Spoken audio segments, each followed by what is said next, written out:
ഒരു വലിയ നദി. ആ നദിക്കടിയിൽ അസ്ഥികൂടങ്ങളും തലയോട്ടികളും കാറുകളും മാത്രമേ കിടക്കുന്നുള്ളൂ എന്ന് ഞാൻ പറഞ്ഞാൽ നിങ്ങൾക്ക് വിശ്വസിക്കാൻ കഴിയുമോ? ഇന്ന് നമ്മൾ 2024 പുറത്തിറങ്ങിയ ഫോൺ ലേക്ക് എന്ന ഹോളിവുഡ് സിനിമ കാണാൻ പോകുന്നു. നമുക്ക് കഥയിലേക്ക് കടക്കാം.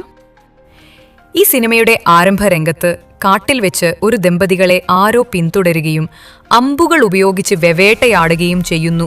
2 ദമ്പതികളും മരിച്ചതിനു ശേഷം അവർ അതിൻ്റെ ഫോട്ടോകളും പല വിധത്തിലെടുക്കുന്നു. ഇപ്പോൾ നമ്മുടെ സിനിമയിലെ നായകനും നായികയും ഒരേ വനപ്രദേശത്തേക്ക് വരുന്നു. ജോലി ചെയ്തിരുന്ന നായകൻ ജോലി ഉപേക്ഷിച്ച് ഇപ്പോൾ ഒരു പുസ്തകം എഴുതാൻ പോകുന്നു. അങ്ങനെ സാമ്പത്തികമായി പണം സമ്പാദിക്കേണ്ട ഉത്തരവാദിത്തം പൂർണ്ണമായും നായികയുടെ ചുമലിൽ വീണു. അതിനപ്പുറം ഇത്തവണ അവരൊരു യാത്രയ്ക്ക് വന്നിരിക്കുന്നു, ആനന്ദത്തിനായി. 2 വർഷമായി അവർ പ്രണയത്തിലാണെന്ന് തോന്നുന്നു. അവരൊരു ലിവിംഗ് ടുഗെദർ ബന്ധത്തിലാണ്. കാടിന്റെ നടുവിലുള്ള